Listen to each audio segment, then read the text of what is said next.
ਸਿਆਸਤ, ਵਪਾਰ, ਖੇਡਾਂ ਤੇ ਫਿਲਮ ਜਗਤ ਦੇ ਨਾਲ ਦੇਸ਼ ਦੁਨੀਆ ਦੀ ਹਰ ਵੱਡੀ ਖਬਰ ਦੇ ਲਈ ਹੁਣੇ ਡਾਊਨਲੋਡ ਕਰੋ ਦੇਸ਼ ਦੀ number 1 news app Dainik Savera Times. Corona virus ਦੇ ਮਸਲੇ ਦੇ ਵਿੱਚ ਦੇਸ਼ ਅਨਲੌਕ ਵੱਲ ਵਧ ਰਿਹਾ, ਲੇਕਿਨ ਇਸ ਤੋਂ ਪਹਿਲਾਂ ਕਰੀਬ 2 ਮਹੀਨੇ ਦੇਸ਼ ਨੇ ਕਰਫਿਊ ਦੀ ਮਾਰ ਝੱਲੀ ਹੈ। ਹਰ ਤਬਕਾ ਇਸ ਤੋਂ ਪ੍ਰਭਾਵਿਤ ਹੋਇਆ ਤੇ ਇੱਕ ਜੋ ਤਬਕਾ ਜੋ ਦੇਸ਼ ਦਾ ਸਭ ਤੋਂ ਇੰਪੋਰਟੈਂਟ ਤਬਕਾ ਹੈਗਾ ਉਹ ਹੈ ਕਿਸਾਨ ਤਬਕਾ। ਉਹ ਵੀ ਬਹੁਤ ਪ੍ਰਭਾਵਿਤ ਹੋਇਆ। ਬਹੁਤ ਸਾਰੀਆਂ ਮੁਸ਼ਕਿਲਾਂ ਦਾ ਉਹਨਾਂ ਨੂੰ ਸਾਹਮਣਾ ਕਰਨਾ ਪਿਆ ਕਿਉਂਕਿ ਇਹਨਾਂ 2 ਮਹੀਨਿਆਂ ਦੇ ਵਿੱਚ ਹੀ ਕਣਕ ਦੀ ਫਸਲ ਦੀ ਕਟਾਈ ਹੋਈ, ਮੰਡੀਆਂ ਤੱਕ ਪਹੁੰਚਾਇਆ ਗਿਆ ਅਤੇ ਉਸ ਤੋਂ ਬਾਅਦ ਪੈਸਿਆਂ ਦੀ ਅਦਾਇਗੀ ਹੋਈ। ਤਾਂ ਪ੍ਰੋਕਿਉਰਮੈਂਟ ਆਪਰੇਸ਼ਨ ਨੂੰ ਲੈ ਕੇ ਕਿੰਨੀਆਂ ਕੁ ਪ੍ਰੋਬਲਮ ਦਾ ਸਾਹਮਣਾ ਕਰਨਾ ਪਿਆ ਪੰਜਾਬ ਸਰਕਾਰ ਨੂੰ, ਫੂਡ ਐਂਡ ਸਪਲਾਈ ਵਿਭਾਗ ਨੂੰ, ਉਸ ਬਾਰੇ ਚਰਚਾ ਕਰਾਂਗੇ। ਸਾਡੇ ਨਾਲ ਇੱਥੇ ਪੰਜਾਬ ਦੇ food and supply minister Bharat Bhushan Ashu ਜੀ ਹੋਣਗੇ ਤੇ ਨਾਲ ਹੀ ਜੋ ਅੱਜ ਕੱਲ੍ਹ ਬੜਾ ਵੱਡਾ ਮਸਲਾ ਚੱਲਿਆ ਹੋਇਆ ਬੀਜ ਸਕੈਮ ਦਾ, ਉਸ ਬਾਰੇ ਵੀ ਚਰਚਾ ਕਰਾਂਗੇ ਕਿਉਂਕਿ ਲਗਾਤਾਰ ਵਿਰੋਧੀ ਧਿਰ ਪ੍ਰੈਸ ਕਾਨਫਰੰਸਾਂ ਕਰ ਰਹੀ ਹੈ, ਇਸ ਮੁੱਦੇ ਨੂੰ ਚੱਕ ਰਹੀ ਹੈ। ਇੱਥੋਂ ਤੱਕ ਕਿ ਜੋ ਓਪੋਜੀਸ਼ਨ ਹੈ ਉਹ ਕਹਿ ਰਹੀ ਹੈ ਕਿ CBI ਤੋਂ ਇਸ ਪੂਰੇ ਮਸਲੇ ਦੀ ਜਾਂਚ ਹੋਣੀ ਚਾਹੀਦੀ ਹੈ। तमाम ਸਵਾਲਾਂ ਦੇ ਜਵਾਬ ਲਵਾਂਗੇ। ਸਾਡੇ ਨਾਲ ਇੱਥੇ ਮੰਤਰੀ ਸਾਹਿਬ ਨੇ। ਮੰਤਰੀ ਸਾਹਿਬ, ਸਭ ਤੋਂ ਪਹਿਲਾਂ ਦੈਨਿਕ ਸਵੇਰਾ ਤੁਹਾਡਾ ਸਵਾਗਤ ਹੈ। ਨਮਸਕਾਰ ਜੀ। ਮੰਤਰੀ ਸਾਹਿਬ, ਸਭ ਤੋਂ ਪਹਿਲਾਂ ਆਪਾਂ ਇਸ ਪ੍ਰੋਕਿਉਰਮੈਂਟ ਦੇ ਆਪਰੇਸ਼ਨ ਨੂੰ ਲੈ ਕੇ ਗੱਲ ਕਰਦੇ ਹਾਂ ਕਿ ਕਿਸ ਤਰੀਕੇ ਨਾਲ ਇਹ ਆਪਰੇਸ਼ਨ ਦੇ ਆ, ਕਿਹੜੀਆਂ ਮੁਸੀਬਤਾਂ ਦਾ ਤੁਹਾਨੂੰ ਸਾਹਮਣਾ ਕਰਨਾ ਪਿਆ ਤੇ ਸੈਂਟਰ ਸਰਕਾਰ ਦੀ ਕੀ ਇਹਦੇ ਵਿੱਚ ਭੂਮਿਕਾ ਰਹੀ ਹੈ, ਕਿੰਨਾ ਕੁ ਸਹਿਯੋਗ?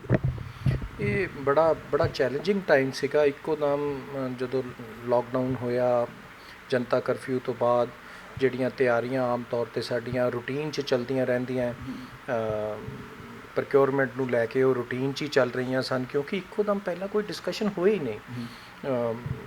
ਸਾਰਾ ਹੈਲਥ ਡਿਪਾਰਟਮੈਂਟ ਦੀ ਐਡਵਾਈਜ਼ਰੀਜ਼ ਆ ਗਈਆਂ ਪ੍ਰੋਕਿਉਰਮੈਂਟ ਦੇ ਵੇਲੇ ਕਿਉਂਕਿ ਇੱਕੋ ਦਮ ਰਸ਼ ਹੋ ਜਾਂਦਾ ਹੈ। ਏਸ਼ੀਆ ਦਾ ਸਭ ਤੋਂ ਬੜਾ ਆਪਰੇਸ਼ਨ ਕਿਹਾ ਜਾਂਦਾ ਹੈ ਇਹਨੂੰ। 135 ਲੱਖ ਮੀਟ੍ਰਿਕ ਟਨ ਦੇ ਕਰੀਬ ਇਹਦੇ 'ਚ ਫਸਲ ਆਉਣੀ ਸੀ ਜਿਹੜੀ ਪ੍ਰੋਕਿਉਰ ਕਰਨੀ ਸੀਗੀ ਅਤੇ ਉਹ ਕਿਸਾਨਾਂ ਨੂੰ ਕੋਈ ਪ੍ਰੋਬਲਮ ਨਾ ਆਏ, ਉੱਥੇ ਲੇਬਰ ਨੂੰ, ਆੜ੍ਹਤੀਆਜ਼ ਨੂੰ, ਸਾਡਾ ਸਟਾਫ, ਸਾਰੀਆਂ ਪ੍ਰੋਕਿਉਰਮੈਂਟ ਏਜੰਸੀਜ਼ ਦਾ ਜਿਹੜੇ ਇੰਸਪੈਕਟਰ ਵਗੈਰਾ ਔਰ ਮੰਡੀ ਬੋਰਡ ਦੇ ਅਧਿਕਾਰੀ ਜਿਹੜੇ ਅੱਗੇ ਫੀਲਡ 'ਤੇ ਸੀਗੇ, ਉਹਨਾਂ ਨੂੰ ਕੋਈ ਮੁਸ਼ਕਿਲ ਨਾ ਆਵੇ। ਕੁਛ ਇਹੋ ਜਿਹੇ ਮੌਕੇ 'ਤੇ ਜਦੋਂ ਕਰੋਨਾ ਦੇ ਵਿੱਚ ਇਹੋ ਜਿਹੇ ਆਪਰੇਸ਼ਨਸ 'ਚ ਬਿਲਕੁਲ ਹੀ ਡੇਂਜਰਸ ਮੰਨੇ ਜਾਂਦੇ ਆ। ਬੜੀ ਵਾਹਿਗੁਰੂ ਦੀ ਕਿਰਪਾ ਰਹੀ ਔਰ ਇਹ ਸਾਰੀ ਪ੍ਰੋਕਿਉਰਮੈਂਟ ਵਧੀਆ ਤਰੀਕੇ ਨਿਬੜ ਗਈ ਔਰ ਇੱਕ ਵੀ ਕੇਸ ਕਰੋਨਾ ਦਾ ਨਹੀਂ ਆਇਆ। ਪਰ ਇਸ ਕਰੋਨਾ ਦੇ ਇਫੈਕਟ ਕਰਕੇ CCL ਬੰਬੇ ਤੋਂ ਆਉਣੀ ਹੁੰਦੀ ਆ, RBI ਤੋਂ, ਉਹਨਾਂ ਨਾਲ ਰਾਬਤਾ ਰੱਖਣਾ ਥੋੜ੍ਹੀ ਮੁਸ਼ਕਿਲ ਹੋ ਗਈ ਕਿਉਂਕਿ ਸਾਰਿਆਂ ਦੀ ਮੂਵਮੈਂਟ ਬੰਦ ਹੋ ਗਈ ਔਰ ਆਫਿਸਿਸ ਕਲੋਜ਼ ਹੋ ਗਏ। ਅਤੇ ਸਾਰੇ ਤੁਹਾਡੇ ਲਈ ਵੀ ਨਵੀਂ ਸੀ ਅਤੇ ਬਿਲਕੁਲ ਔਰ ਸਭ ਤੋਂ ਬੜੀ ਗੱਲ ਜੇ CCL ਬਣ ਕੇ ਆ ਗਈ ਤਾਂ ਇਹ ਮੁਸ਼ਕਿਲ ਖੜੀ ਹੋ ਗਈ। ਇਕੱਲੇ ਪੰਜਾਬ ਵਿੱਚ ਹੀ ਨਹੀਂ, ਸਾਰੇ ਹਿੰਦੁਸਤਾਨ 'ਚ ਵੀ ਜੂਟ ਮਿੱਲਾਂ ਬੰਦ ਹੋ ਗਈਆਂ ਜਿਹੜੀਆਂ ਸਾਡੀਆਂ ਰੂਟੀਨ ਦੇ ਵਿੱਚ ਅਸੀਂ ਬਿਲਕੁਲ ਟਾਈਮਲੀ ਸਾਰੇ ਆਰਡਰ ਪਲੇਸ ਕਰੇ ਹੋਏ ਸੀ ਔਰ ਸਾਡੀ ਟਾਈਮਲੀ ਡਿਲੀਵਰੀ ਵੀ ਆ ਰਹੀ ਸੀ। ਪਰ ਇੱਕੋ ਦਮ ਜੂਟ ਮਿੱਲਾਂ ਬੰਦ ਹੋਣ ਕਰਕੇ ਉੱਥੇ ਮੁਸ਼ਕਿਲ ਆ ਗਈ। ਸਾਡੇ CM ਸਾਹਿਬ ਰੋਜ਼ ਮੋਨੀਟਰ ਕਰਨ ਲੱਗ ਗਏ ਕਿਉਂਕਿ ਬੜਾ ਚੈਲੰਜਿੰਗ ਸੀਜ਼ਨ ਸੀ। ਬਕਾਇਦਾ ਸੋਸ਼ਲ ਡਿਸਟੈਂਸ ਦੇ ਨੋਰਮਸ ਬਣਾ ਕੇ ਸਟੈਗਰਡ ਵੇ ਨਾਲ ਪ੍ਰੋਕਿਉਰਮੈਂਟ ਕਰਨੀ ਸੀਗੀ। ਮੰਡੀਆਂ 1820 ਤੋਂ ਵਧਾ ਕੇ ਤਕਰੀਬਨ 4200-4300 ਕੀਤੀਆਂ ਤਾਂ ਕਿ ਸਾਰਿਆਂ ਨੂੰ ਤਰੀਕੇ ਦੇ ਨਾਲ ਮੰਡੀਆਂ 'ਚ ਲਿਆਇਆ ਜਾਵੇ। ਪਾਸਿਸ ਬਣਾਏ ਗਏ ਸਾਡੇ ਮੰਡੀ ਬੋਰਡ ਵੱਲੋਂ। ਐਗਰੀਕਲਚਰ ਡਿਪਾਰਟਮੈਂਟ ਨੇ ਬਹੁਤ ਕੋਆਰਡੀਨੇਟ ਕੀਤਾ। ਕਿਸਾਨਾਂ ਨੂੰ ਬਕਾਇਦਾ ਤੌਰ 'ਤੇ ਆੜ੍ਹਤੀਆਂ ਦੇ ਥਰੂ ਪਾਸਿਸ ਇਸ਼ੂ ਕੀਤੇ ਗਏ। ਉਹ ਜਿੰਨੀ ਫਸਲ ਆਈ, ਜਿਸ ਸਪੀਡ ਨਾਲ ਆਈ, ਉਸ ਸਪੀਡ ਨਾਲ ਪ੍ਰੋਕਿਉਰ ਕਰਨ ਲਈ ਇਮੀਡੀਏਟ ਜੂਟ ਮਿੱਲਾਂ ਦੇ ਬੰਦ ਹੋਣ ਦੇ ਬਾਵਜੂਦ ਸਾਰੀ PP ਬੈਗਸ ਪ੍ਰੋਕਿਉਰ ਕੀਤੇ ਗਏ। ਡਿਲਿਊਸ਼ਨਸ ਲਿੱਤੀਆਂ ਗਈਆਂ ਸੈਂਟਰ ਗਵਰਨਮੈਂਟ ਤੋਂ। ਨਾਲ ਦੀ ਨਾਲ B ਕਲਾਸ ਬਾਰਦਾਨੇ ਦੀ ਪਰਮਿਸ਼ਨ ਲਿੱਤੀ ਗਈ ਤਾਂ ਕਿ ਕਿਤੇ ਕੋਈ ਆਪਰੇਸ਼ਨ 'ਚ ਮੁਸ਼ਕਿਲ ਨਾ ਆਏ। ਇਨੀਸ਼ੀਅਲੀ 1-2 ਦਿਨ 'ਚ ਕਿਉਂਕਿ ਸਿਸਟਮ ਨਵਾਂ ਸੀ, ਜਿਵੇਂ ਹੀ ਕਿਸਾਨਾਂ ਨੂੰ ਸਮਝ ਆਈ, ਪਾਸਿਸ ਦਾ ਇਸ਼ੂ ਵੀ ਸਟਰੀਮਲਾਈਨ ਹੋ ਗਿਆ। ਲੇਬਰ ਦੀ ਬੜੀ ਕੰਸਟ੍ਰੇਂਟ ਸੀ।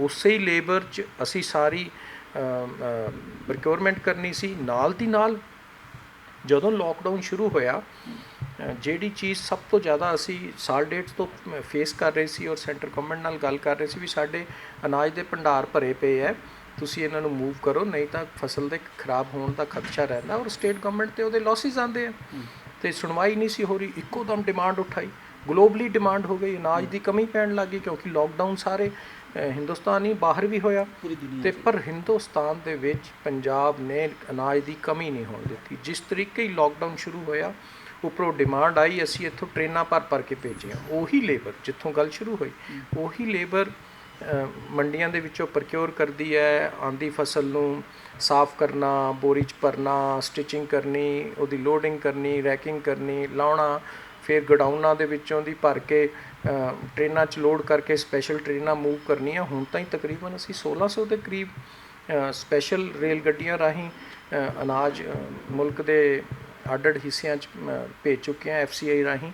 ਇਸ ਤਰੀਕੇ ਇਹ ਲੇਬਰ ਕੰਸਟ੍ਰੇਂਟ ਵੀ ਵਿੱਚ ਹੀ ਸੀਗੀ, ਪਰ ਆਪਰੇਸ਼ਨ ਇੰਨਾ ਫਾਸਟ ਹੋਇਆ। CM ਸਾਹਿਬ ਰੋਜ਼ਾਨਾ ਮੀਟਿੰਗ ਲੈਂਦੇ ਸਨ, ਕਿੱਥੇ ਪ੍ਰਕਿਓਰਮੈਂਟ ਹੈ, ਕਿੱਥੇ ਕੋਈ ਕਮੀ ਆ ਗਈ, ਜਿੱਥੇ ਕੁਝ ਸਾਨੂੰ ਛੋਟੀ ਮੋਟੀ ਮੁਸ਼ਕਿਲ ਕਿਤੇ ਲੱਗੀ ਉਹਨੂੰ ਨਾਲ ਦੀ ਨਾਲ ਮੁਸ਼ਕਿਲਾਂ ਦੂਰ ਕਰਦੇ ਰਹੇ। ਸਾਡੇ ਜਿਹੜੇ ਡਿਸਟ੍ਰਿਕਟ ਲੈਵਲ ਦੇ ਅਧਿਕਾਰੀ ਸੀ ਉਹਨਾਂ ਨੇ ਬੜਾ ਇਫੈਕਟਿਵਲੀ ਕੰਮ ਕਰਿਆ। ਇਹ ਆਪਰੇਸ਼ਨ ਸਾਰਿਆਂ ਦੇ, ਹਰ ਸਟੇਕ ਹੋਲਡਰ, ਮੈਂ ਸਾਰਿਆਂ ਦਾ ਧੰਨਵਾਦ ਕਰੂੰਗਾ। ਇਕੱਲੀ ਫੂਡ ਡਿਪਾਰਟਮੈਂਟ ਨਹੀਂ, ਐਗਰੀਕਲਚਰ ਨੇ ਜਿੰਨਾ ਕੋਆਪਰੇਟ ਕਰਿਆ ਕਿਸੇ ਨੇ ਵੀ ਨਹੀਂ ਕੀਤਾ ਹੋਣਾ। ਨਾਲ ਦੀ ਨਾਲ ਸਾਡੇ ਡਿਸਟ੍ਰਿਕਟ ਲੈਵਲ ਦੇ ਅਧਿਕਾਰੀ, ਕਿਸਾਨ ਵੀਰ ਸਾਡੇ, ਉਹਨਾਂ ਨੇ ਬਿਲਕੁਲ ਸਬਰ ਸੰਤੋਖ ਰੱਖ ਕੇ ਆਪਣੇ ਪਾਸ ਦਾ ਇੰਤਜ਼ਾਰ ਕੀਤਾ। ਪਾਸ ਆਉਣ ਤੋਂ ਬਾਅਦ ਮੰਡੀਆਂ 'ਚ ਲੈ ਕੇ ਆਏ। ਸਾਡੇ ਲੇਬਰ ਟਰਾਂਸਪੋਰਟਰ ਜਿਨ੍ਹਾਂ ਨੇ ਇਸ ਕੋਵਿਡ ਦੇ ਦੌਰਾਨ, ਦੇਖੋ ਜਦੋਂ ਸਾਰੀ ਦੁਨੀਆ ਡਰੀ ਹੋਈ ਸੀਗੀ, ਅੰਦਰ ਵੜੀ ਹੋਈ ਸੀਗੀ, ਉਹਨਾਂ ਨੇ ਅੱਗੇ ਨਿਕਲ ਕੇ ਸਰਕਾਰ ਦਾ ਸਾਥ ਦਿੱਤਾ, ਸਾਰੇ ਕਿਸਾਨੀ ਦਾ ਸਾਥ ਦਿੱਤਾ, ਔਰ ਇਹ ਪ੍ਰਕਿਓਰਮੈਂਟ ਸਾਡਾ ਆਪਰੇਸ਼ਨ ਬਹੁਤ ਸਮੂਥਲੀ ਇਹ ਖਤਮ ਹੋਇਆ। ਕੱਲ੍ਹ 31 ਮਈ ਨੂੰ ਤਕਰੀਬਨ 128 ਲੱਖ ਮੀਟ੍ਰਿਕ ਟਨ ਅਸੀਂ ਫਸਲ ਪ੍ਰਕਿਓਰ ਕਰੀ ਹੈ।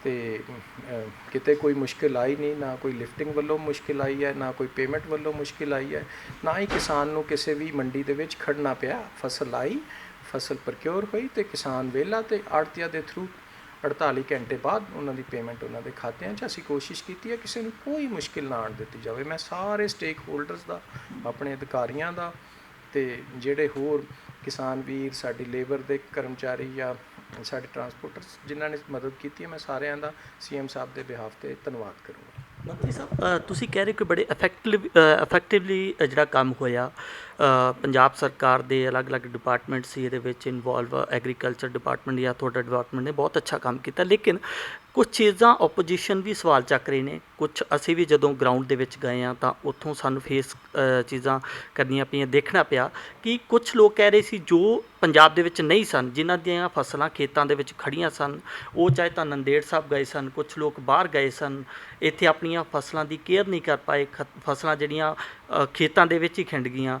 ਕੁਝ ਲੋਕਾਂ ਦਾ ਮੌਸਮ ਦੇ ਕਰਕੇ ਫਸਲਾਂ ਦਾ ਨੁਕਸਾਨ ਹੋ ਗਿਆ। ਤਾਂ ਉਹਨਾਂ ਲਈ ਤੁਸੀਂ ਕੀ ਸੋਚ ਰਹੇ ਹੋ? ਲਗਾਤਾਰ ਵਿਰੋਧੀ ਧਿਰ ਕਹਿ ਰਿਹਾ ਕਿ ਸਰਕਾਰ ਉਹਨਾਂ ਲਈ ਨਹੀਂ ਸੋਚ ਰਹੀ, ਕੁਝ ਕੰਪਨਸੇਟ ਕਰਨ ਲਈ ਕੁਝ ਸੋਚ ਨਹੀਂ ਰਹੀ। ਉਹਨਾਂ ਕਿਸਾਨਾਂ ਨੂੰ ਕਿਸ ਤਰੀਕੇ ਨਾਲ ਤੁਸੀਂ ਸੈਟੀਸਫਾਈਡ ਕਰ? ਦੇਖੋ, ਜਦੋਂ ਮਾਈਕ 'ਤੇ ਆਉਂਦੇ ਆ ਨਾ, ਉਦੋਂ ਸਾਰੀ ਗੱਲ ਕਰਦੇ ਆ ਵੀ ਕਰੋਨਾ ਦੇ ਦੌਰਾਨ ਸਾਨੂੰ ਇਕੱਠੇ ਹੋ ਕੇ ਲੜਨਾ ਚਾਹੀਦਾ, ਬਹੁਤ ਬੜੀਆਂ ਗੱਲਾਂ ਕਰਦੇ ਆ। ਉਸ ਤੋਂ ਬਾਅਦ ਨੁਕਸ ਕੱਢਣੇ ਸ਼ੁਰੂ ਕਰ ਦਿੰਦੇ ਆ। ਮੈਂ ਤੁਹਾਨੂੰ ਦੱਸਦਾ, ਪਹਿਲੇ ਦਿਨ ਹੀ ਨੁਕਸ ਕੱਢਣਾ ਸ਼ੁਰੂ ਕਰਤਾ ਜੀ, ਪਾਸ ਤਾਂ ਹੈ ਨਹੀਂ ਜੀ, ਪਾਸ ਤਾਂ ਹੈ ਨਹੀਂ, ਪਾਸਿਸ ਬਣ ਗਏ। 3 ਦਿਨਾਂ ਬਾਅਦ ਇਹ ਜੀ ਫਸਲ ਬਹੁਤ ਆ ਗਈ ਜੀ, ਲਿਫਟਿੰਗ ਹੈ ਨਹੀਂ, ਲਿਫਟਿੰਗ ਹੋ ਗਈ ਜੀ। 5 ਦਿਨਾਂ ਬਾਅਦ ਇਹ ਰੌਲਾ ਪੈਣਾ ਸ਼ੁਰੂ ਹੋ ਗਿਆ ਜੀ, ਹਲੇ ਪੇਮੈਂਟ ਨਹੀਂ ਪੈਣੀ ਸ਼ੁਰੂ ਹੋਈ ਜੀ। ਜਿੰਨੀ ਤੇਜ਼ੀ ਨਾਲ ਅੱਜ ਬਾਕੀ ਸੂਬਿਆਂ 'ਚ ਵੀ ਪ੍ਰਕਿਓਰਮੈਂਟ ਹੋਈ ਆ, ਗੁਆਂਢੀ ਸੂਬਾ ਹਰਿਆਣੇ 'ਚ ਹਲੇ ਤਾਂ ਹੀ ਪੇਮੈਂਟ ਨੂੰ ਉੱਥੇ ਲੜਾਈ ਚੱਲੀ ਜਾਂਦੀ ਹੈ ਜੀ। ਪੇਮੈਂਟ ਇੱਥੇ ਰੂਟੀਨ 'ਚ ਐਨ ਸਮੂਥਲੀ ਪੇਮੈਂਟ ਅੱਜ ਦੀ ਤਰੀਕ 'ਚ 24,000 24,500 ਕਰੋੜ ਪੇਮੈਂਟ ਸਾਰੇ ਕਿਸਾਨਾਂ ਨੂੰ, ਆੜ੍ਹਤੀਆਂ ਵਗੈਰਾ ਨੂੰ ਹੋ ਚੁੱਕੀ ਹੈ।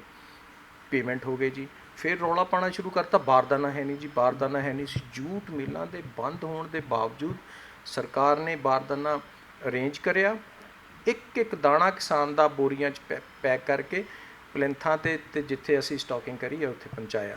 ਕਿਤੇ ਕੋਈ ਮੁਸ਼ਕਿਲ ਆਈ ਨਹੀਂ। ਮੁਸ਼ਕਿਲ ਕੋਈ ਨਾ ਕੋਈ ਇਸ਼ੂ ਬਣਾਉਣ ਦੀ ਆਪੋਜੀਸ਼ਨ ਵੱਲੋਂ ਕੋਸ਼ਿਸ਼ ਕੀਤੀ ਗਈ। ਅਸੀਂ ਫਿਰ ਵੀ ਉਹਨਾਂ ਦਾ ਧੰਨਵਾਦ ਕਰਦੇ ਹਾਂ ਵੀ ਠੀਕ ਹੈ, ਉਹ ਵਾਚ ਡੌਗ ਨੇ, ਉਹਨਾਂ ਨੂੰ ਕਹਿਣਾ ਚਾਹੀਦਾ, ਪਰ ਉਹਨਾਂ ਸਾਰਿਆਂ ਦੀਆਂ ਇਹ ਗੱਲਾਂ ਬਿਲਕੁਲ ਝੂਠੀਆਂ ਸਾਬਤ ਹੋਈਆਂ, ਨਿਰਾਧਾਰ ਸਾਬਤ ਹੋਈਆਂ।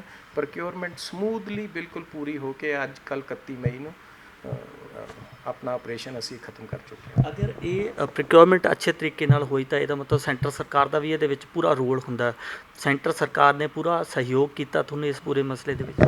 ਸਾਨੂੰ ਕਈ ਜਗ੍ਹਾ 'ਤੇ ਥੋੜ੍ਹੀਆਂ ਮੁਸ਼ਕਿਲਾਂ ਆਈਆਂ, ਕਿਉਂਕਿ ਉਹ ਮੁਸ਼ਕਿਲਾਂ ਸਾਰੇ ਹਿੰਦੁਸਤਾਨ 'ਚ ਹੀ ਸੀਗੀਆਂ। ਮੁਸ਼ਕਿਲ ਜਿਵੇਂ ਜੂਟ ਬੈਗਸ ਦੀ ਸੀਗੀ।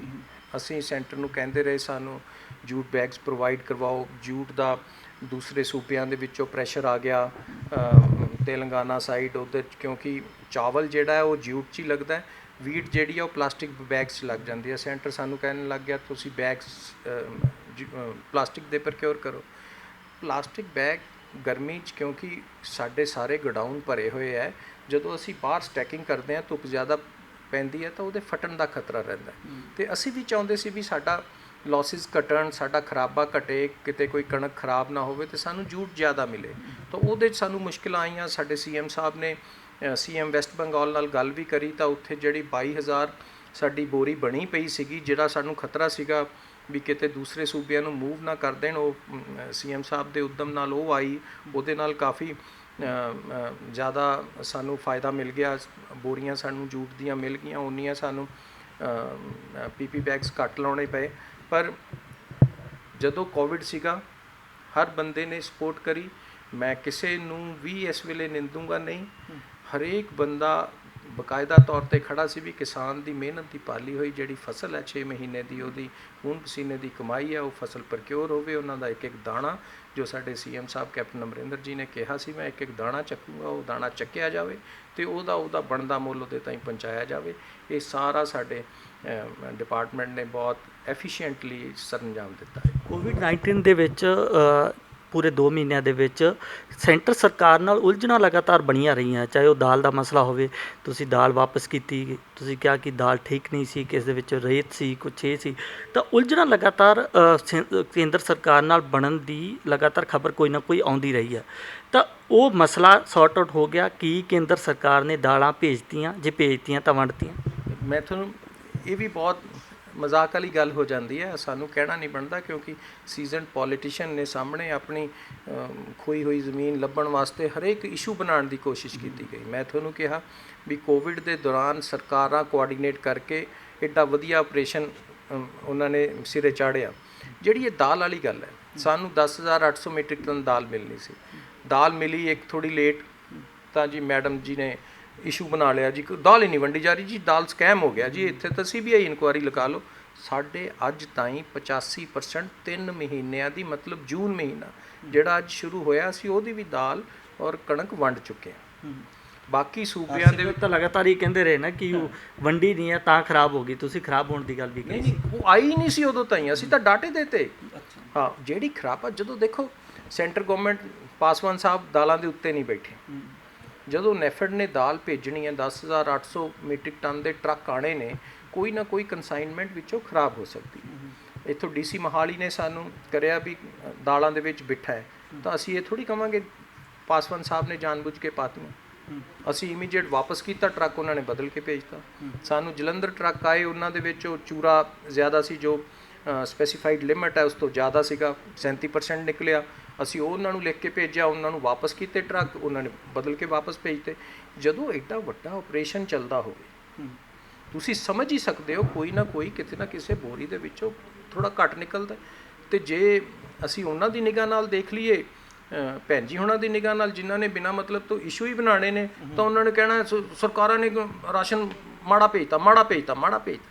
ਹਰ ਚੀਜ਼ ਦੇ ਉੱਤੇ ਅਧਿਕਾਰੀ ਇਸੇ ਕਰਕੇ ਬੈਠੇ ਆ ਵੀ ਜੇ ਕੋਈ ਮਾੜੀ ਚੀਜ਼ ਆ ਉਹਨੂੰ ਵਾਪਸ ਕਰਕੇ ਅਸੀਂ ਉਹਨਾਂ ਨੂੰ ਚੰਗੀ ਚੀਜ਼ ਪ੍ਰੋਵਾਈਡ ਕਰਵਾਈਏ। ਰਾਸ਼ਨ ਵੀ ਵੰਡਿਆ ਗਿਆ, ਰਾਸ਼ਨ ਵਧੀਆ ਵੀ ਵੰਡਿਆ ਗਿਆ। ਇਹ ਇੱਥੇ ਲੋਕਲ ਅਧਿਕਾਰੀਆਂ ਦੀ ਬਿਲਕੁਲ ਅਵੇਅਰਨੈਸ ਸੀਗੀ ਵੀ ਉੱਤਰਦੇ ਹੀ ਟਰੱਕ ਉਹਨਾਂ ਨੇ ਚੈੱਕ ਕਰ ਲਏ ਵੀ ਇਹ ਮਾੜਾ ਹੈ, ਇਹਨੂੰ ਵਾਪਸ ਭੇਜੋ।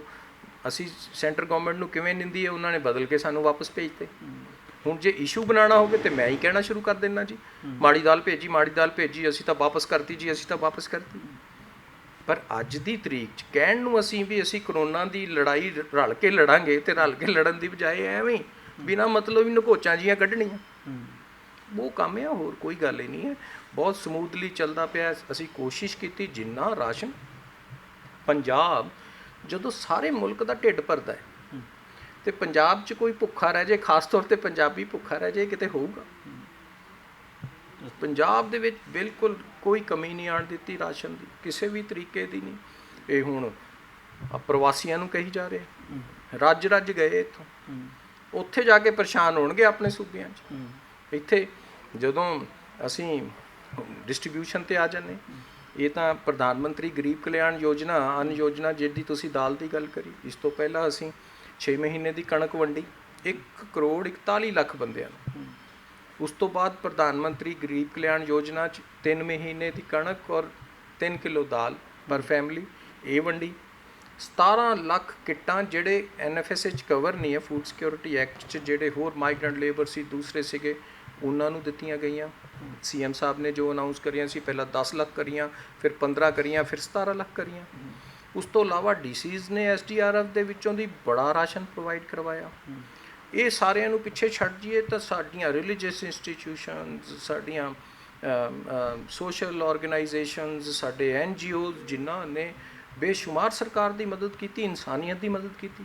ਅਸੀਂ ਕਿੱਥੋਂ ਇਹ ਸੋਚ ਲਈਏ, ਚਲੋ ਮੈਡਮ ਹੁਣੀ ਕਹਿ ਦੇਣ ਬਈ ਸਰਕਾਰ ਨਹੀਂ ਕਰ ਸਕੀ, ਤਾਂ ਪੰਜਾਬੀਆਂ ਨੇ ਹੀ ਧਰਮ ਨਿਭਾਤਾ, ਤੁਸੀਂ ਵੀ ਨਿਭਾ ਲਓ ਭਾਈ।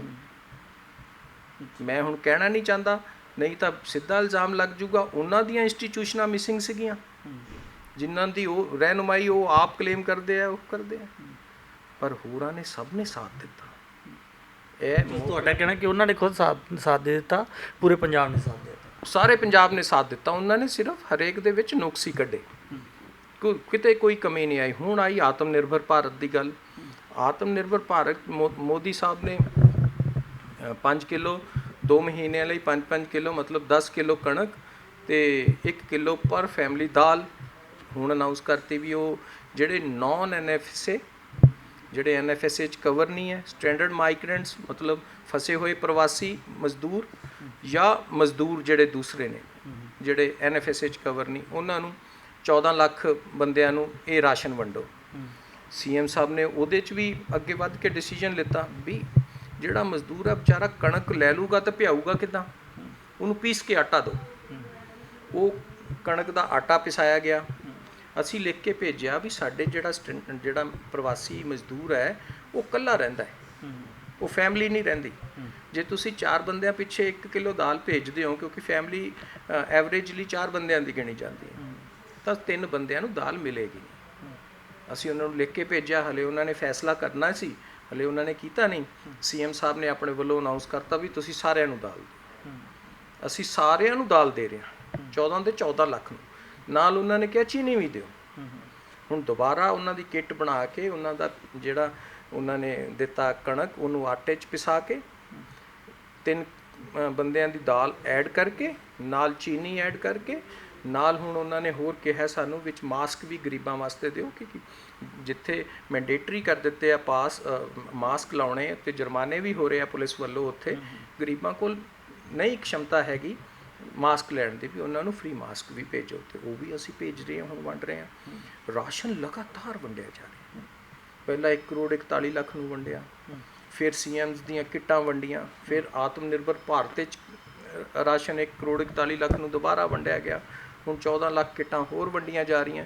ਇਹ ਵੰਡਦੇ ਸਾਰ ਇਸ ਤੋਂ ਬਾਅਦ ਅਸੀਂ ਅੱਗੋਂ 6 ਮਹੀਨੇ ਦੀ ਕਣਕ ਵੰਡ ਦੇਣੀ ਹੈ। ਕੋਈ ਕਿਤੇ ਵੀ ਅਨਾਜ ਦੀ ਕੋਈ ਕਮੀ ਨਹੀਂ ਪੰਜਾਬ ਵਿੱਚ ਰਹਿਣ ਦਿੱਤੀ ਜਾਏਗੀ ਕਿਸੇ ਵੀ ਬੰਦੇ ਨੂੰ। ਦਾਲਾਂ ਦੇ ਮਸਲੇ ਦੇ ਉੱਤੇ ਬੀਬਾ ਹਰਸਿਮਰਤ ਕੌਰ ਬਾਦਲ ਕਹਿੰਦੇ ਸੀਗੇ ਕਿ CBI ਦੀ ਜਾਂਚ ਹੋਣੀ ਚਾਹੀਦੀ ਆ।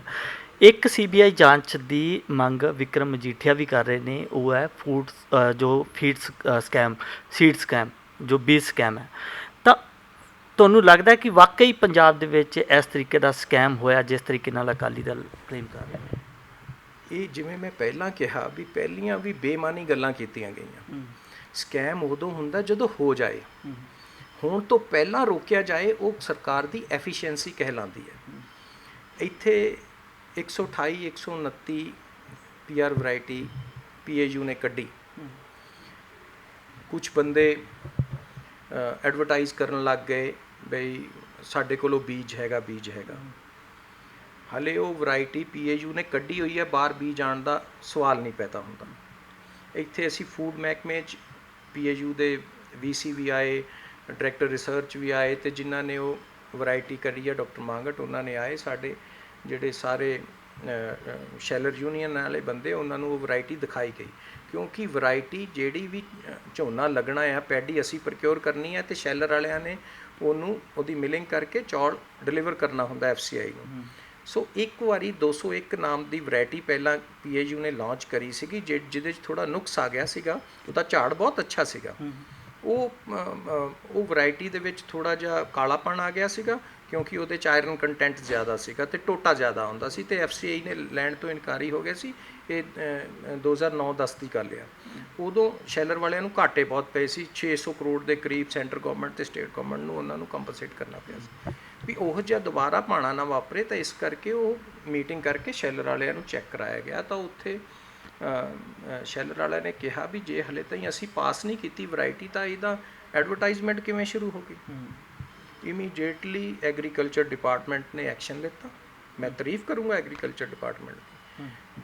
3-4 ਬੰਦੇ ਜਿਨ੍ਹਾਂ ਨੇ ਇਹ ਬੀਜ ਵੇਚਣ ਦੀ ਕੋਸ਼ਿਸ਼ ਕੀਤੀ, ਭੋਲੇ ਭਾਲੇ ਕਿਸਾਨਾਂ ਨੂੰ, ਇਮੀਡੀਏਟ ਉਹ ਫੜੇ ਗਏ, ਉਹਨਾਂ 'ਤੇ FIR ਰਜਿਸਟਰ ਹੋਈਆਂ। ਹੁਣ ਸਕੈਮ ਹੋਣ ਤੋਂ ਪਹਿਲਾਂ ਜਿਹੜਾ ਐਕਸ਼ਨ ਹੋ ਜਾਏ ਉਹ ਸਕੈਮ ਕਹਿਲਾਉਂਦਾ ਜੀ, ਉਹ ਐਫੀਸ਼ੀਐਂਸੀ ਕਹਿਲਾਉਂਦੀ ਹੈ ਡਿਪਾਰਟਮੈਂਟ ਦੀ। ਲੇਕਿਨ ਮੈਂ ਵਧਾਈ ਦਿੰਦਾ ਐਗਰੀਕਲਚਰ ਡਿਪਾਰਟਮੈਂਟ ਨੂੰ, ਜਿਹੜੇ ਇੰਨੇ ਵਿਜੀਲੈਂਟ ਨੇ, ਉੱਥੇ ਦੇ ਅਧਿਕਾਰੀ ਵਿਜੀਲੈਂਟ ਨੇ, ਉਹ ਆਪਣੀ ਡਿਊਟੀ ਨਿਭਾ ਰਹੇ ਆ। ਉਹਨਾਂ ਦੀ ਤਾਰੀਫ ਕਰਨੀ ਚਾਹੀਦੀ ਆ ਉਹਨਾਂ EMPLOYੀਆਂ ਦੀ, ਜਿਹੜੇ ਇਹੋ ਜਿਹੇ ਬੰਦੇ ਜੇ ਕੋਈ ਗਲਤ ਕਿਤੇ ਬੀਜ ਵੇਚਦੇ ਆ ਤੇ ਉਹਨਾਂ ਨੂੰ ਫੜਦੇ ਆ। 11 ਮਈ ਨੂੰ ਜਿਹੜਾ ਮਾਮਲਾ ਦਰਜ ਹੋਇਆ ਸੀ, ਉਸ ਤੋਂ ਬਾਅਦ ਗ੍ਰਿਫਤਾਰੀ ਕੱਲ੍ਹ ਹੋਈ ਆ। ਤਾਂ ਇਹ ਕਿਹਾ ਜਾ ਰਿਹਾ ਅਕਾਲੀ ਦਲ ਦੇ ਲੀਡਰ ਵੱਲੋਂ, ਵਿਕਰਮ ਮਜੀਠੀਆ ਵੱਲੋਂ, ਕਿ ਇੰਨਾ ਟਾਈਮ ਦਿੱਤਾ ਗਿਆ ਉਸ ਬਰਾੜ ਸੀਡ ਦੇ ਜਿਹੜੇ ਮਾਲਿਕ ਨੂੰ, ਕਾਕਾ ਬਰਾੜ ਨੂੰ, ਇੰਨਾ ਟਾਈਮ ਦਿੱਤਾ ਗਿਆ ਤਾਂ ਕਿ ਉਹ ਆਪਣੇ ਮਾਮਲੇ ਸੌਟ ਆਊਟ ਕਰ ਲੇ, ਤਾਂ ਕਿ ਉਹਦਾ ਕੁਛ ਨਾ ਕੁਛ ਬਚਾਅ ਹੋ ਸਕੇ। ਉਹਦੇ ਪਿੱਛੇ ਸਰਕਾਰ ਦਾ ਹੱਥ ਦੱਸਿਆ ਗਿਆ, ਮੰਤਰੀ ਸੁਖਜਿੰਦਰ ਰੰਧਾਵਾ ਦਾ ਹੱਥ ਦੱਸਿਆ। ਮੈਂ ਸਮਝਦਾ ਨਹੀਂ ਉਹ ਉਹਨਾਂ ਨਾਲ ਪਰਸਨਲ ਹੋਏ ਨੇ ਥੋੜ੍ਹੇ ਜਿਹੇ, ਕਿਉਂਕਿ ਸੁਖਜਿੰਦਰ ਰੰਧਾਵਾ ਜੀ ਬਿਲਕੁਲ ਹੈਡ ਔਨ ਲੈਂਦੇ ਨੇ ਉਹਨਾਂ ਨੂੰ। ਉਹਨਾਂ ਦੀਆਂ ਜਿੰਨੀਆਂ ਕਾਰਨਾਮੇ ਉਹਨਾਂ ਦੀ ਸਰਕਾਰ ਦੇ ਟਾਈਮ ਸੀਗੇ, ਉਹਨਾਂ ਨੂੰ ਬਾਰ-ਬਾਰ ਉਹ ਲੋਕਾਂ ਦੇ ਸਾਹਮਣੇ ਲੈ ਕੇ ਆਉਂਦੇ, ਅਤੇ ਉਹ ਉਹਨਾਂ ਦੇ ਖਿਲਾਫ ਇਸੇ ਕਰਕੇ ਹੀ ਨੇ। ਪਰ ਮੈਂ ਫਿਰ ਤੁਹਾਨੂੰ ਕਹਾਂਗਾ, 11 ਤਰੀਕ ਨੂੰ ਉਹਨਾਂ ਦਾ ਗੋਡਾਊਨ ਸੀਲ ਹੋ ਗਿਆ ਸੀ। ਉਸ ਤੋਂ ਬਾਅਦ ਉਹਨਾਂ ਦੀ ਇਸ ਬੀਜ ਦੀ ਸੇਲ ਨਹੀਂ ਹੋਈ। ਉਸ ਤੋਂ ਬਾਅਦ ਬਕਾਇਦਾ ਇਨਕੁਆਇਰੀ ਚੱਲੀ, ਇਨਕੁਆਇਰੀ 'ਚ ਪਤਾ ਲੱਗ ਗਿਆ ਸਾਰਾ ਕੁਝ ਗਲਤ ਹੈ, ਅਤੇ ਕੱਲ੍ਹ ਗ੍ਰਿਫਤਾਰੀ ਹੋ ਗਈ। ਅਗਰ ਹੈਪਹੈਜ਼ਰਡਲੀ ਗ੍ਰਿਫਤਾਰੀ ਹੋ ਜਾਣੀ ਸੀ ਤਾਂ ਇਹਨਾਂ ਨੇ ਹੀ ਉਹ ਬੈਠ ਕੇ ਉੱਥੇ ਕਰਨਾ ਸੀ ਵੀ ਚੈਕਿੰਗ ਤਾਂ ਕੀਤੀ ਨਹੀਂ ਜੀ, ਉਹ ਤਾਂ ਠੀਕ ਬੀਜ ਵੇਚਦਾ ਸੀਗਾ ਜੀ, ਇਹਨਾਂ ਨੇ ਕਿਸ ਕਾਰਨ ਗ੍ਰਿਫਤਾਰੀਆਂ ਕੀਤੀਆਂ। ਇਹ ਤਾਂ ਚੱਲਦਾ ਰਹਿੰਦਾ ਹੈ। ਪਰ ਅੱਜ ਦੀ ਤਰੀਕ 'ਚ ਟਾਈਮਲੀ ਐਕਸ਼ਨ ਹੋਣਾ। ਇੱਥੇ ਜਦੋਂ ਚਿੱਟੀ ਮੱਖੀ ਦਾ ਰੌਲਾ ਪਿਆ ਸੀ, ਕਿਹੜੀਆਂ ਗ੍ਰਿਫਤਾਰੀਆਂ ਹੋਈਆਂ ਸੀ ਭਾਈ ਸਾਹਿਬ? ਉਦੋਂ ਵੀ ਸਰਕਾਰਾਂ ਦੀ ਐਫੀਸ਼ੀਐਂਸੀ ਕਿੱਥੇ ਗਈ? ਅੱਜ ਤੁਹਾਨੂੰ ਤਾਰੀਫ ਕਰਨੀ ਪਏਗੀ ਸਾਡੇ CM ਸਾਹਿਬ ਕੈਪਟਨ ਅਮਰਿੰਦਰ ਸਿੰਘ ਜੀ ਦੀ, ਜਿਨ੍ਹਾਂ ਦੇ ਰਹਿਨੁਮਾਈ ਦੇ ਥੱਲੇ ਐਗਰੀਕਲਚਰ ਮਹਿਕਮਾ ਵੀ ਉਹਨਾਂ ਕੋਲ ਹੈ, ਅਤੇ ਅਧਿਕਾਰੀ ਇੰਨੀ ਐਫੀਸ਼ੀਐਂਟਲੀ ਕੰਮ ਕਰਦੇ ਪਏ ਆ। ਇੱਕੋ ਦਮ ਜਦੋਂ ਇਸ਼ੂ ਕੋਈ ਪਤਾ ਚੱਲਦਾ ਕਿਤੇ ਗਲਤ ਕੰਮ ਹੋ ਰਿਹਾ, FIR ਦਰਜ ਹੁੰਦੀਆਂ, ਉਸ ਬੀਜ ਨੂੰ ਸੀਲ ਕੀਤਾ ਜਾਂਦਾ, ਅਤੇ ਉਸ ਤੋਂ ਬਾਅਦ ਇਨਕੁਆਰੀਆਂ ਤੋਂ ਬਾਅਦ ਜਿਹੜੇ ਗਲਤ ਕੀਤੇ ਉਹਨਾਂ ਦੀਆਂ ਗ੍ਰਿਫਤਾਰੀਆਂ ਹੁੰਦੀਆਂ। ਇਨਕੁਆਇਰੀ ਦਾ ਵਿਸ਼ਾ ਤਾਂ ਇਹ ਵੀ ਹੈ ਨਾ ਕਿ 2017 ਦੇ ਵਿੱਚ ਇਹ ਕੰਪਨੀ ਹੋਂਦ 'ਚ ਆਈ ਆ, ਉਸ ਤੋਂ ਬਾਅਦ 2 ਸਾਲ ਕੰਪਨੀ ਨੇ ਬੀਜ ਵੇਚੇ ਆ। ਹੁਣ ਮਾਮਲਾ ਸਾਹਮਣੇ ਆ ਗਿਆ ਅਤੇ ਹੁਣ ਉਸ ਨੂੰ ਰੋਕ ਵੀ ਦਿੱਤਾ ਗਿਆ।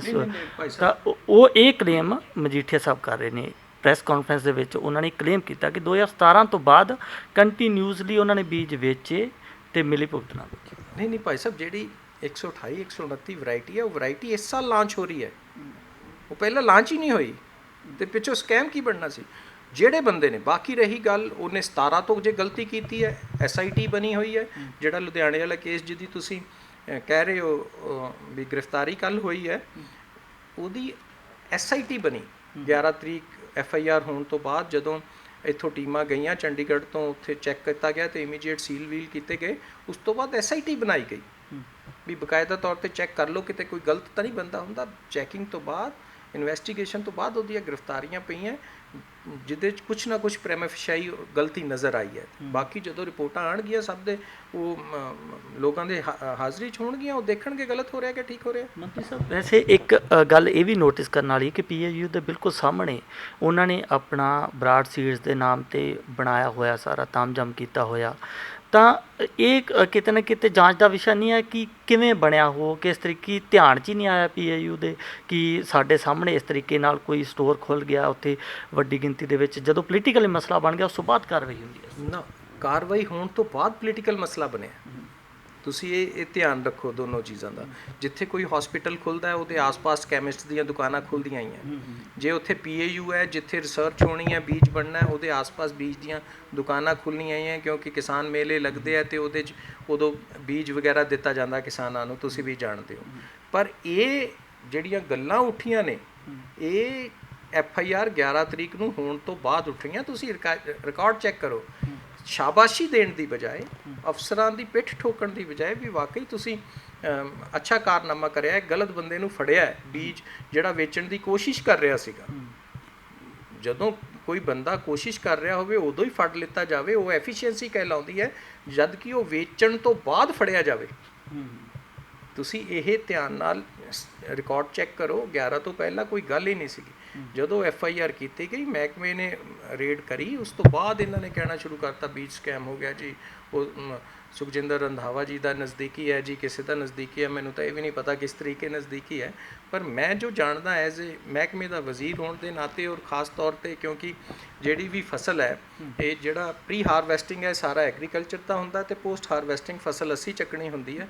ਉਹ ਫਸਲ ਠੀਕ ਹੋਵੇ, ਸ਼ੈਲਰ ਵਾਲੇ ਨੂੰ ਘਾਟਾ ਨਾ ਪਵੇ, ਅਤੇ ਉਹਦੇ ਨਿਕਲਿਆ ਚੌਲ ਜਿਹੜਾ FCI ਦੇ ਥਰੂ ਲੋਕਾਂ ਕੋਲ ਜਾਵੇ, ਉਹ ਖਾਣ ਵਾਲਾ ਹੋਵੇ, ਇਹ ਸਾਰਾ ਚੈੱਕ ਕਰਨਾ ਫੂਡ ਦਾ ਕੰਮ ਹੁੰਦਾ ਹੈ। ਅਤੇ ਉਹ ਉਸ ਦਿਨ ਮੀਟਿੰਗ, ਜਿਸ ਦਿਨ ਇਹ FIR ਕੀਤੀਆਂ ਗਈਆਂ, ਉਸ ਦਿਨ ਮੀਟਿੰਗ ਇੱਥੇ ਫੂਡ ਡਿਪਾਰਟਮੈਂਟ 'ਚ ਚੱਲਦੀ ਸੀ। ਇੱਥੇ ਇਸ਼ੂ ਉੱਠਿਆ ਅਤੇ ਇਮੀਡੀਏਟ ਐਕਸ਼ਨ ਲਿੱਤਾ ਉਹਨਾਂ ਨੇ, ਐਗਰੀਕਲਚਰ ਡਿਪਾਰਟਮੈਂਟ ਨੇ। ਮੈਂ ਉਹਨਾਂ ਨੂੰ ਵਧਾਈ ਦਊਂਗਾ। ਮੰਤਰੀ ਸਾਹਿਬ, ਇਹ ਜੋ ਮਜੀਠੀਆ ਸਾਹਿਬ ਲਗਾਤਾਰ ਕਹਿ ਰਹੇ ਨੇ, ਉਹ ਕਹਿੰਦੇ ਕਿ ਮੰਤਰੀ ਇਹਦੇ ਵਿੱਚ ਇਨਵੋਲਵ ਹੈ, ਪੰਜਾਬ ਸਰਕਾਰ ਕਿਵੇਂ ਸਹੀ ਅਤੇ ਸਪਸ਼ਟ ਇਹਦੇ 'ਚ ਜਾਂਚ ਕਰੂਗੀ? CBI ਜਾਂਚ ਦੀ ਮੰਗ ਕੀਤੀ ਹੈ, ਮੈਂ ਪਹਿਲਾਂ ਵੀ ਕਿਹਾ। ਤੁਹਾਨੂੰ ਲੱਗਦਾ ਕਿ CBI ਦੀ ਜਾਂਚ ਹੋ ਜਾਣੀ ਚਾਹੀਦੀ ਆ, ਜਾਂ ਕੁਝ ਐਸਾ ਫਿਸ਼ੀ ਹੈ ਹੀ ਨਹੀਂ? ਕਦੀ ਤਾਂ ਮਜੀਠੀਆ ਸਾਹਿਬ ਕਿਸੇ ਅਫਸਰ ਨੂੰ ਸਲਾਉਣ ਲੱਗ ਜਾਂਦੇ ਆ, ਕਦੀ ਉਸੇ ਹੀ ਅਫਸਰ ਦੀ ਐਫੀਸ਼ੀਐਂਸੀ 'ਤੇ ਕੁਐਸਚਨ ਮਾਰਕ ਖੜਾ ਕਰਦੇ ਆ। ਅੱਜ ਬੰਦਾ ਫੜਿਆ ਵੀ ਗਿਆ, FIR ਰਜਿਸਟਰਡ ਵੀ ਹੋ ਗਈ, ਅਤੇ ਉਹਨਾਂ 'ਤੇ ਗੋਡਾਊਨ ਵਗੈਰਾ ਸੀਲ ਵੀ ਹੋ ਗਏ, ਅਤੇ ਹਾਲੇ ਵੀ ਉਹਨਾਂ ਨੂੰ ਲੱਗਦਾ ਹੈ ਵੀ ਸਰਕਾਰ ਇਸ ਮਸਲੇ 'ਚ ਸੀਰੀਅਸ ਨਹੀਂ ਹੈ। ਵੈਸੇ ਹੀ ਮੈਂ ਤੁਹਾਨੂੰ ਦੱਸ ਦਿਆਂ, ਇਹ ਮਜ਼ਾਕ ਦਾ ਵਿਸ਼ੇ ਰਹਿ ਜਾਂਦਾ ਹੈ। ਜਿਹੜੇ ਆਪਣੇ ਆਪ ਨੂੰ ਕਿਸਾਨ ਦੇ ਹਿਤੈਸ਼ੀ ਦੱਸਣ ਦੀ ਕੋਸ਼ਿਸ਼ ਕਰ ਰਹੇ ਹੈ, ਉਹਨਾਂ ਨੇ ਕਿਸਾਨਾਂ ਲਈ ਉਹਨਾਂ ਕੁਝ ਕੀਤਾ ਨਹੀਂ ਜਿੰਨਾ ਕੈਪਟਨ ਅਮਰਿੰਦਰ ਸਿੰਘ ਜੀ ਕਰ ਗੁਜ਼ਰਦੇ ਆ। ਉਹਨਾਂ ਦੇ ਪਹਿਲੇ ਟੈਨਿਓਰ 'ਚ ਵੀ ਯਾਦ ਕਰਦੇ ਆ ਸਾਰੇ ਕਿਸਾਨ, ਜੋ 10 ਫਸਲਾਂ ਚੱਕੀਆਂ ਗਈਆਂ ਸੀ, ਉਸ ਤੋਂ ਬਾਅਦ ਜੋ 10 ਸਾਲ ਹਾਲ ਹੁੰਦਾ ਰਿਹਾ, ਉਹ ਵੀ ਸਭ ਨੂੰ ਪਤਾ ਆ।